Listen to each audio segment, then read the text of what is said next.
Good morning to all of you. फुंबिलिनि गोजोन हामलायनाय जासिबाय बयनिसिमबो। दा हरनि 12:25 जानो थांगासिनो दं। गुड मर्निं जाहैबाय थारमाने 12 AM जाबाय। दा स्ल' लार्नार स्टुडेन्टफोरखौ स्पेसियेलि फोरोंथाइ होनाय हाबाफारिया जागासिनो दं। नै बेबायदि फोरोंथाइ होयोबा मानो फरायसाया उथ्रिसार जाया जानो? जोङो स्टुडेन्टफोरखौसो ब्लेम खालामबाय थायो। जों स्पेसियेल केयार लाया माया ओरैनो सा मोजां डिभिजन मोनजानो लुबैयो फरायसाफोरनि सायाव। मास्टारफोरनिबो भुल दङ थारमाने। मोजाङै फोरोङा माया ओरैनो रिजाल्टखौ मोजां जाजानो लुबैयो। बिसोरथ' उन्दैनिफ्रायनो गाज्रि जानानै फैयाखैना। गथ'फोरखौ रोङैखौ रोंहोनो थाखायसो फोरोंगिरि। दा सानजारां रोदोम्बु सोलोंसालियाव मानि थाखाय गाधा फरायसाफोरबाबो बेलेग स्कुलाव फेल जानानै फैनायब्लाबो मानो सानजाराङाव फैबा मेट्रिकखौ पास जालाङो? बेनो आरो जाहोना।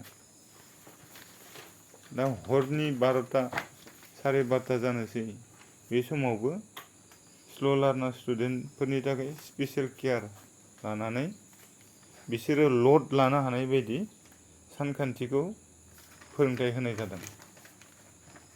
हाया होनना गारना दोनबाथ' जायाना। हानो थाखाय जोङो मा खालामनांगोन? फोरोंगिरिया जत्न लानांगोन। दा बे हिसाबै देग्लाय सानजारां रोदोम्बु सोलोंसालिया नावकाता HLC एग्जामिनेसन सेन्टाराव 14 जन फरायसाफोरनि मादाव 13 जन फरायसाया उथ्रिसार जानो हादों। 100% जानो हायाखै दिसन, आंबो मानिगौ बेखौ। आरो सम्भबबो नङा बे 100% जानाया। खारन बे फरायसालिया बेलेग फरायसालियाव जाथाराबासो नैबे फरायसालियाव एडमिसन होफैनाय। दुरबल फरायसाफोरखौसो जों मोनो, माने सानजाराङा मोनो आरो। दा बे हिसाबै 100 आव 100%खौ जोङो खालामनो नाजायो। खिन्थु माब्लाबा बिदिनो जोङो मा किसुमान फरायसाफोरखौ जोङो सेस्था लासेयावबो फाहामनो हाया जायो आरो। होमबाबोदि दुरबल फरायसाफोरखौनो एलु एला सेफायनानै सानखान्थिनिफ्राय इंराजिनि कुनु पेटार्न मिन्थिया फैजेननायाव, इभेन क्लास 10 आव फैबाबो मिन्थिबावा। सानखान्थिनि सानजाब मक्स' खालामहोनायनिफ्राय, राननायनिफ्राय, गोरलै खालामनायनिफ्राय बेफोरखौ थिक खालामनानैसो जोङो मा फरायसाफोरखौ फेंनाय जायो आरो। बे हिसाबैनो थांनाय 2006 मायथाइनिफ्राय मेट्रिक परिखा होबोबाय थानाय मोनफ्रोमबो बेचनि स्टुडेन्टफ्रा रिजाल्टखौ बानायबोगासिनो दं आरो। खोब हाइ फाइ मोजां रिजाल्ट नङा,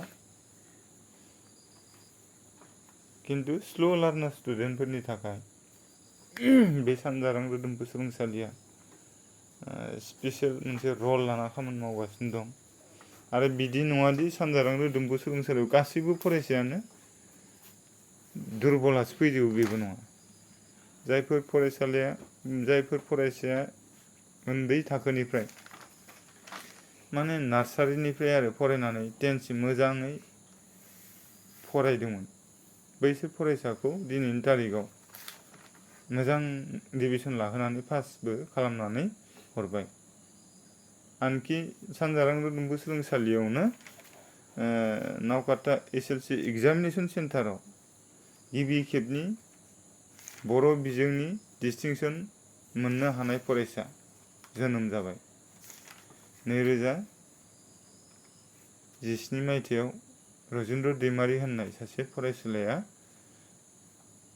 डिस्टिंसन बर' बिजोंनि मादाव नावकाता HLC एग्जामिनेसन सेन्टाराव फरायनाय फरायसा बर' बिजोंनि फरायसाफोरनि मादाव डिस्टिंसन मोनजेननो हानाय फरायसा सानजारां रोदोमखौ सोलोंसालिनिफ्राय ओंखारलांबाय। दा बे फरायसायानो वेस्ट बेंगलनि IIT आव JEE उथ्रिसार जानानै इन्जिनियारिं फरायबाय थानायखौ खालामबाय दङ। बे जोंनि थाखाय प्राउड फिल।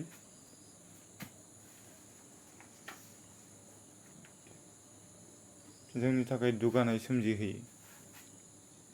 दा नै फोरोंथाइ होनायखौ आं खालामफिननोसै। दोनथ'नाय जाबाय एसेयावनो। नैबे नै क्लास 10 नि एक्सारसाइज 8.3 नि sin 48 माइनास sin 42 बेखौ माबायदियै मा खालामनो होदोंमोन बेखौ मान दिहुननो हायो। बेखौ मान दिहुननांगौबा मा खालामनांगोन? नैबे sin 48 जों नैबे cos 48 नि 48 आरो sin 42 नि 42 खौ दाजाबनानै मा 90 डिग्री खालामबाय। बेनि उनाव नैबे 48 जों नैबे 42 खौ दाजाबनानै 90 मोनदोंमोन नालाय आरोबाव मा बै दाजाबनानै होनाय बे 42 खौ दानख'ना होफिननांगौ आरो दानख'ना होफिनबानो 90 निफ्राय 42 दानख'बा नैबे 48 खौ मोनो आरो दा बे माइनास sin 42 बेनो थाफिनलायबाय। दा नै cos 90 डिग्री माइनास 42 आ sin थीटा बोरै जाहैखो बेखौ जोङो नैबेनि डुप्लिकेट फर्मुला लाना फैदो जों नै cos 90 डिग्री माइनास थीटाया मा sin थीटा जायो।